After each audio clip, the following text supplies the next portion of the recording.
Fokus zamerané na slovenskú kultúru.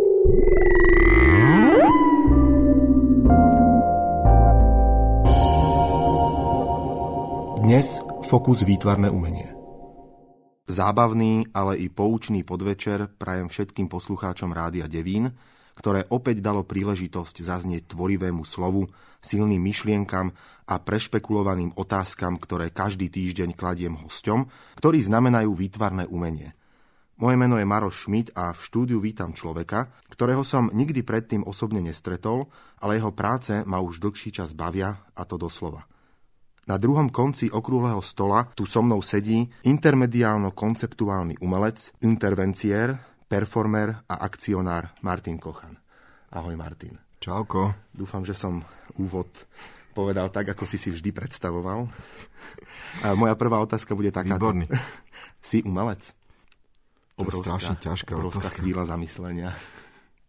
Tak boys, všetci sú umelci. Čím všetkým si prešiel, kým si sa stal umelcom? Už v rannom veku si prejavoval známky tvorivosti?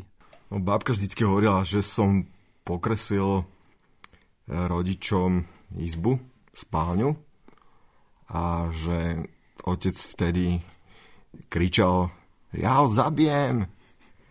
A babka hovorí: nehaj ho tak, z neho bude umelec. Tak to slovo umelec a tá umelecká produkcia začala už v detstve. Ten boj s otcom pretrval dodnes. Otec bol ten, ktorý ťa poslal na tú umeleckú školu? Bol to taká komunikácia s otcom, s mamou, že ako nejde mi tá matika, ani gramatika. Od roku 2002 do roku 2007 si študoval na Pedagogickej fakulte Trnavskej univerzity prírodopis a výtvarnú výchovu a potom na Fakulte výtvarných umení Vysokého učení technického v Brne v ateliéri figuratívneho sochařství. Ako k tomu prišlo, že vlastne z tej pedagogickej si išiel do Brna na sochárstvo? No, tak zaoberal som sa verejným priestorom na tej pedagogickej, umením vo verejnom priestore u Michala Moravčíka.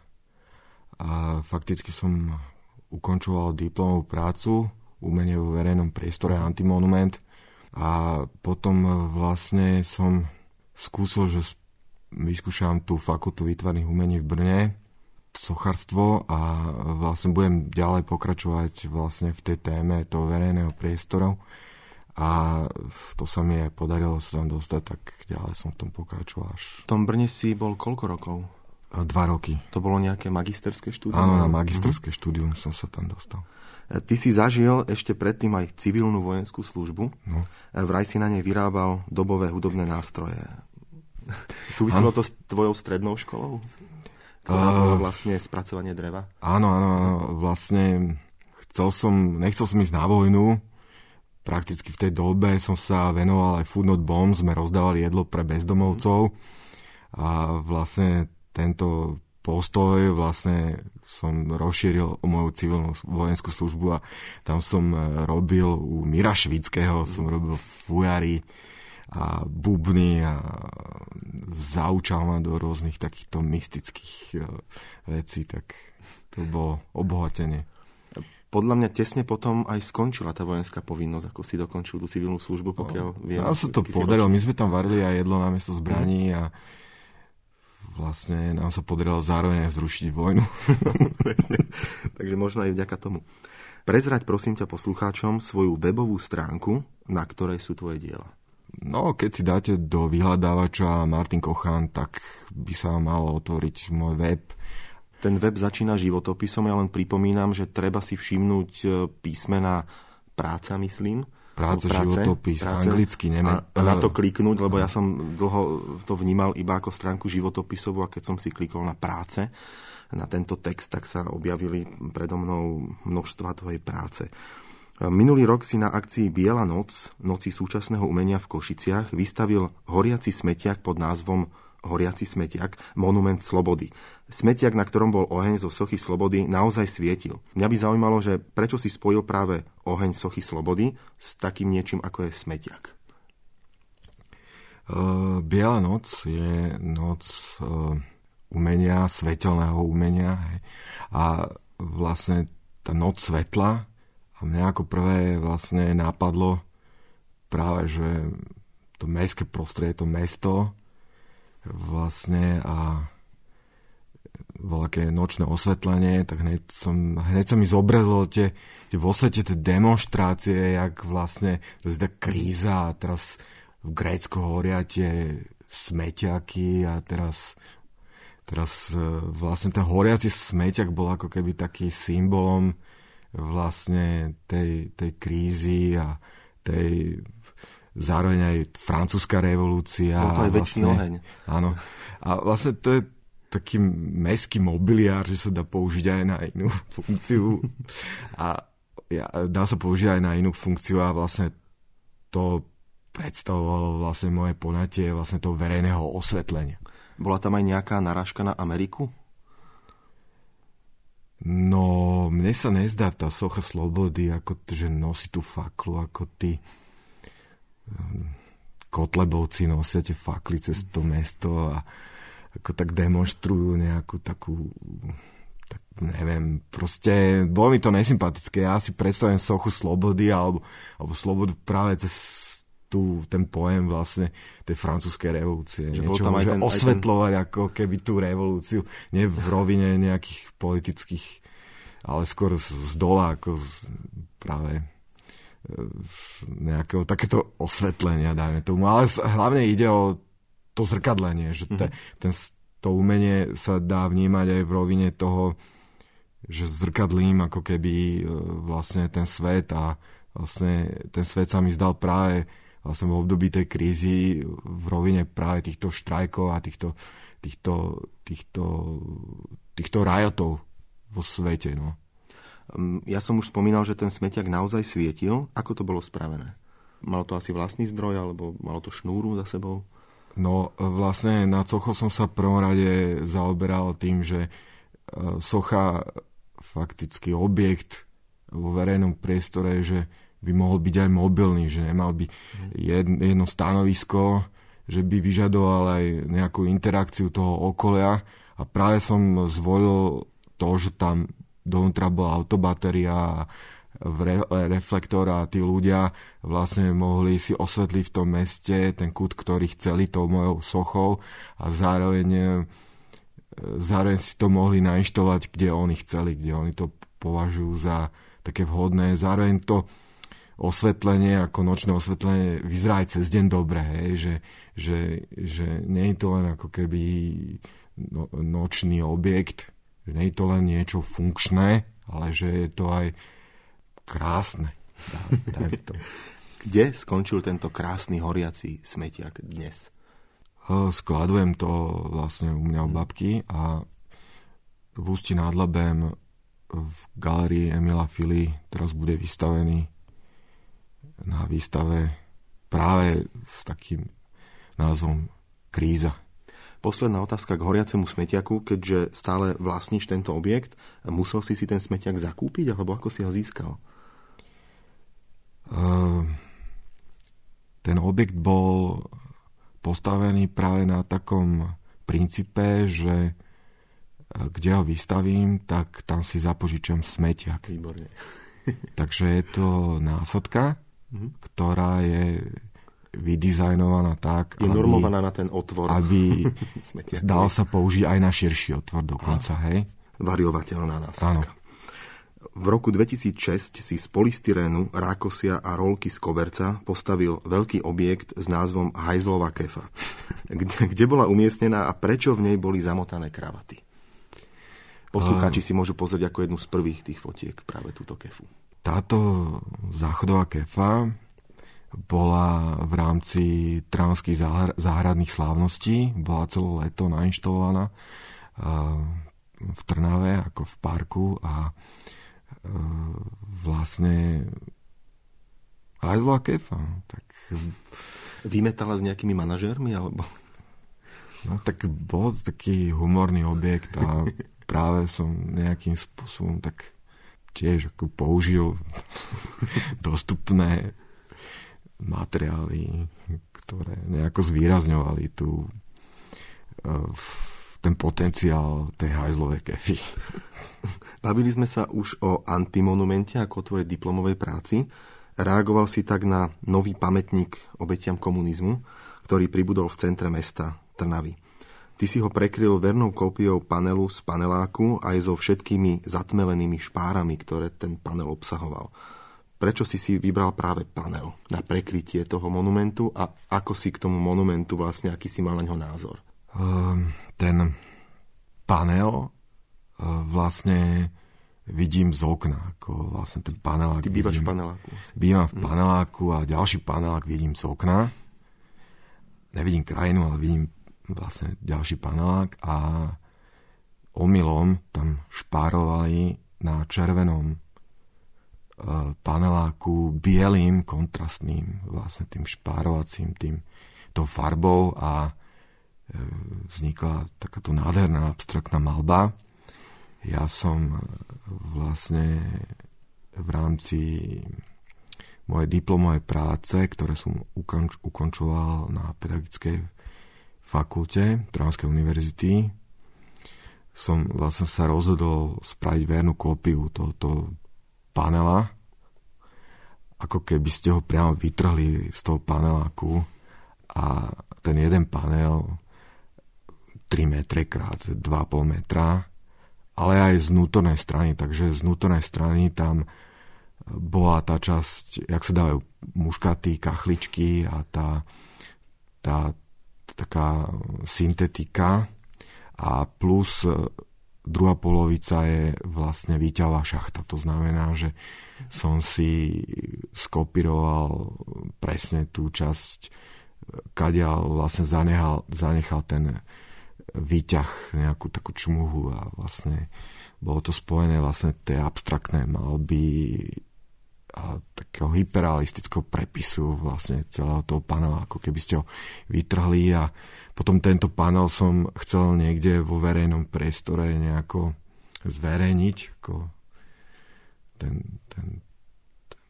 ten panel a práve sa mi zdal byť ten pribudnutý nový pamätník ako ideálny, ako podstavec, ako nejaký taký sokel, o ktorý som to oprel a zároveň som vlastne nejako kriticky reflektoval to, že pribudol nejaký pamätník, ktorý je vo svojej podstate hlúpy, vyzerá ako torta, že chce nejakým spôsobom sa vyrovnať vlastne s tým komunizmom, ale ako keby vytvoril nejaké také nedorozumenie, že fakticky nové obete ako toho verejného priestoru, že vlastne pribudla ako keby monument alebo socha, ktorá nejako neobohacuje vlastne jak tých ľudí, ktorí sa venujú umeniu, pamätníkom. To ma ako keby tak nejakým spôsobom motivovalo, aby som to ako keby dokončil vlastne to, čo autor vlastne nedopovedal. Ak si takto zasiahol do autorovho diela, nemal si problémy s tým? Napríklad s policajtami alebo s nejakou hliadkou, alebo niekto to nahlásil, že aha. Tak do veľkých 4 hodín to bolo odstranené. Efemérna socha. Prakticky otvoril som takú verejnú diskusiu, že čo, akú sochu proste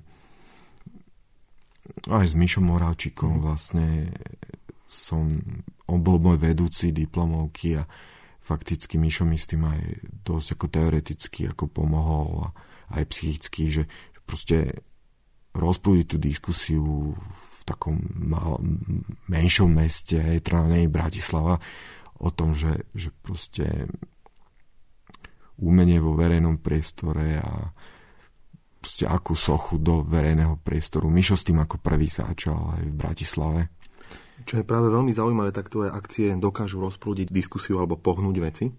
A toho napríklad dôkazom je aj osvietenie mestského poslanca a zároveň teda nápisu Trnava od Milana Dobeša, ktorý si ty osvietil batériovými svietidlami a neskôr vlastne vďaka tejto akcii sa to podarilo naozaj osvietiť opäť.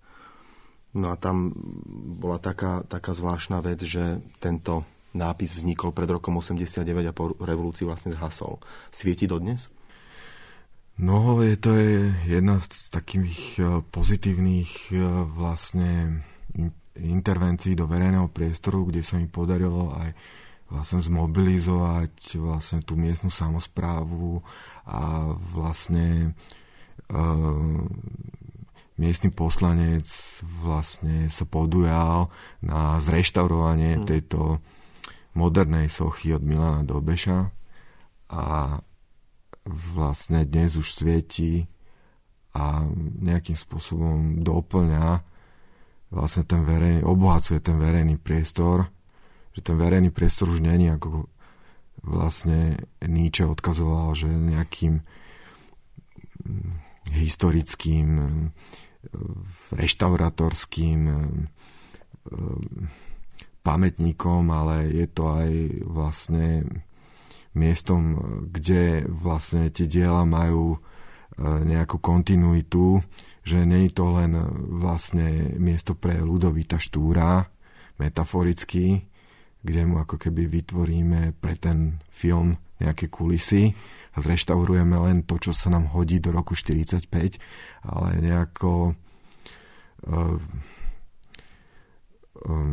pozitívne dokážeme zhodnotiť, že čo bolo vlastne aj počas toho minulého režimu socializmu nejako hodnotné a dokážeme vlastne posunúť, obohatiť ten verejný priestor a dať mu nejakú kontinuitu, nejaký vývoj. Hej, že v tom bolo vlastne pozitívne to, že vlastne sa to podarilo zrealizovať.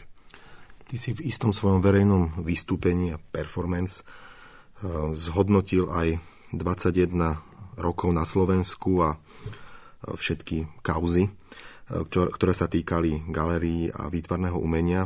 Bolo to performance Objekt strážený psom z roku 2011, kde si na podstavci outdoor galérie v Nitre čítal jednotlivé kauzy odvolávania riaditeľov v galériách. Aká bola odozva na toto tvoje, priznám sa, že odvážne vystúpenie aj v súčasnej dobe? No, v tej dobe vlastne akurát vtedy odvolali Vladimíra Beskida, kurátora, riaditeľa Konierkovej galérie. A vlastne toto bola moja taká reakcia, že Objekt strážený psom. V prvom rade išlo zároveň aj o nejakú komunikáciu. Vlastne otvoril som tú tému ako Dušan povedal ready-made, ako z takéto humornej polohy. A v druhom rade som vlastne použil ho ako angažované umenie, že som ho použil v tej rovine angažovaného umenia a že som vlastne kriticky reflektoval to, že vlastne to odvolanie toho trnavského riaditeľa, galeristu, kurátora nebolo jediné, že v Žiline, v Košiciach, v Bratislave sa neustále dejú takéto podivné manipulácie s programom galérie a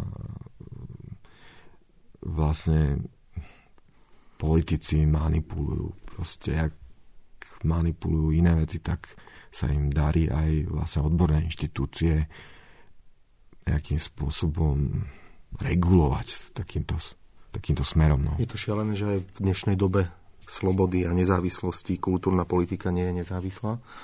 Na konci tvojho vystúpenia si zobral psa, ale obojok si tam nechal. S tým, že ľudia si môžu dať svojho psa a vyjadriť svoj názor. Stalo sa to? Ako skončil obojok? Vodítko. Vordo ho ukradol. Vo svojej praktickej diplomovej práci si dokázal kinetickým pohybom automobilovej puklice odideologizovať znak mesta Trnava, koleso voza s byzantským kruhom a hlavou Krista. Aký bol proces tvorby tohto diela a prezentácia tohto diela s názvom Patriot? Tam išlo o tú cestu vlastne z Trnavy do Brna, ktorú tá puklica na tom aute nemenovanom absolvovala. No, mňa zaujal hlavne ten znak Trnavy, historicky.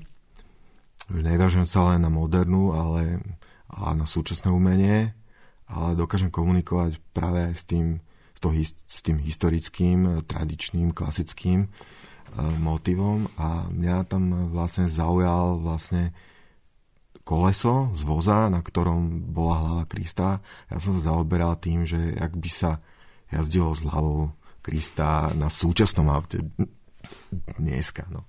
A to sa mi podarilo aj zrealizovať vlastne tú politikum toho verejného priestoru. Ešte v tej dobe bolo rodinná tradícia, rodinné auto a vlastne sa mi to podarilo výborne sklbiť vlastne tento fenomén. Zároveň aj tým, že som študoval figurálne sochárstvo u Michala Gabriela, tak vlastne tá figura, tam boli dve ateliéry, ktoré nejakým spôsobom mali voči sebe rivalitu.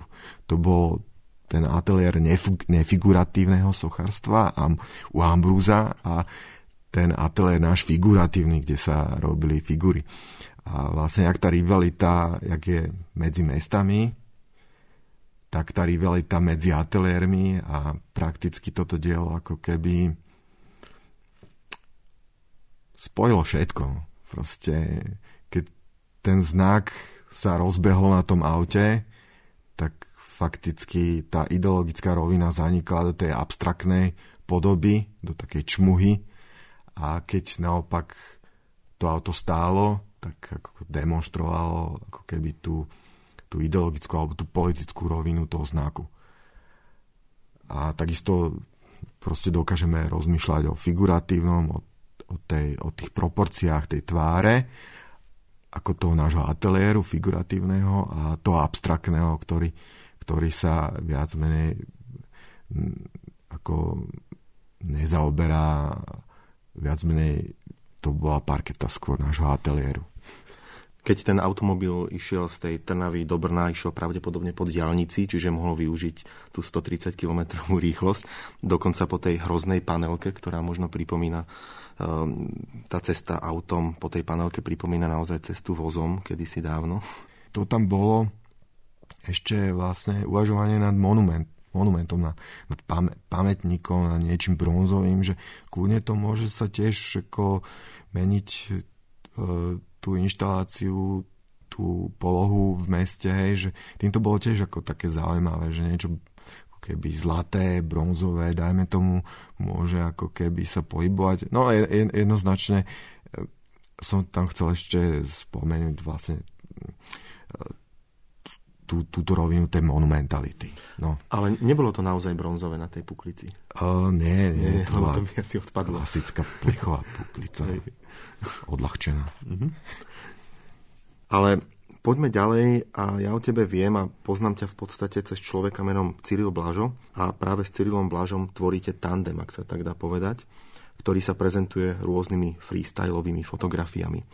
Ty si dvorný fotograf vašich nápadov? Lebo fotí aj Cyril, ale pokiaľ je Cyril odfotený na tej fotke, autorom si väčšinou ty. Autor fotografie je Cyril Blažo a záleží od toho, jak sa spolu dohodneme, že koho je to nápad a na ktorých je Cyril? A na ktorých je Cyril, tak väčšina to sú jeho diela. Aj on si to odfotí? Ja som mu to odfotografoval, ale, tak som myslel. Ale viac menej ide o takú spoločnú komunikáciu, hej, že proste tá téma akože tej monumentality a tej nejakého kritické reflexie toho verejného priestoru vlastne prešla do komunikácie priateľskej medzi nami dvoma a práve sme to sprostredkovali pre proste kámošov na Facebooku. Bola aj nejaká výstava, ja som dokonca na internete, pre kamošov na internete a vlastne zároveň z toho bola aj výstava v galérii AMT a podarilo sa nám nejakým spôsobom vlastne tých divákov rozveseliť, zároveň naštartnúť nejaké kritické roviny, nejaké také reflexie toho problému. No napríklad spoločne robíte projekt Fašista a známa je z tohto prostredia, tejto sociálnej siete, je známa tvoja fotografia trnavského bezdomovca, ktorý má mikinu s nápisom Národný socializmus po anglicky. Ako prebiehalo fotenie tohto človeka?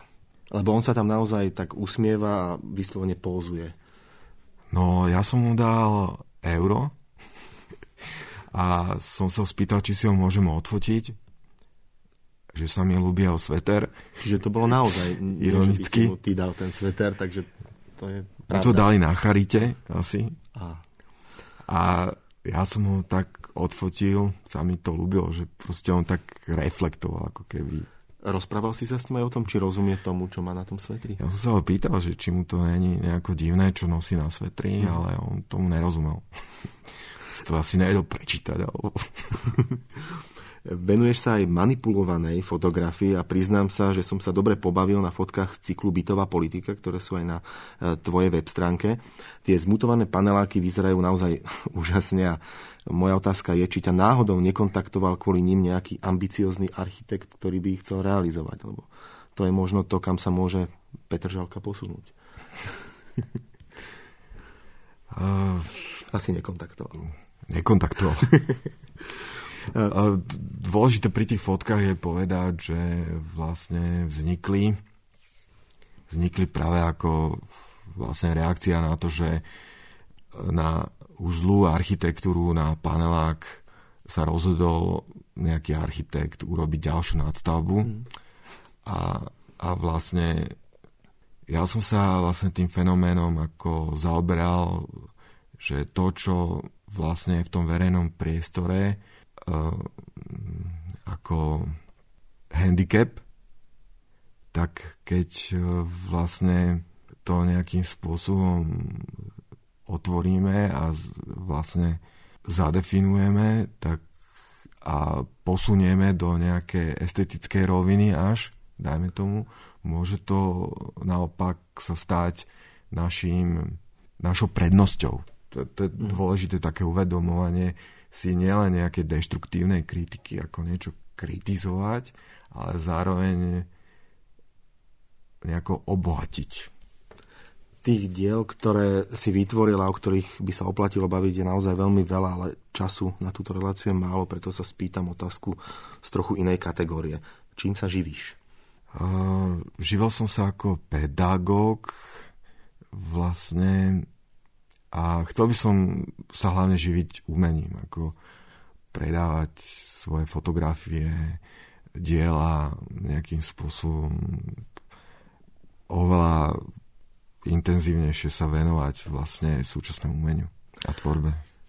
Na čom pracuješ v súčasnosti? To je taká tá typická záverečná otázka a je tu preto, lebo poslucháči si možno obľúbili tvoju tvorbu a možno by sa chceli spozrieť aj inde, než len na virtuálnu galériu sociálnej siete. Pripravuješ niečo? Pripravujem výstavu. Tá bude v júni až. A má taký nepríjemný názov Sneh. Prečo nepríjemný? Lebo už toho bolo dosť. Môžeš prezradiť bližšie, čo na tej výstave môžeme čakať? Možno z pozície, či to budú sochy, fotografie, objekty? Budú to objekty, fotografie, viac menej fotografie také konceptuálne, minimalistické. Vlastne tie fotky, ktoré som nejako nafotografoval v verejnom priestore počas zimného obdobia. Tak sa veľmi tešíme na výstavu. Poslucháčom ešte raz pripomínam, mojím dnešným hosťom bol Martin Kochan. Ak ste sledovali jeho web stránku, viete, o čom sme sa bavili. Ak nie, kliknite si a budete vidieť. Martinovi prajem veľa tvorivých úspechov, teším sa na výstavu. Moje meno je Maroš Schmidt a relácia Fokus o výtvarnom umení práve končí. Lúčim sa s vami inovovaným heslom a máme dozábavno vypoučňované. Pekný podvečer. Čaute.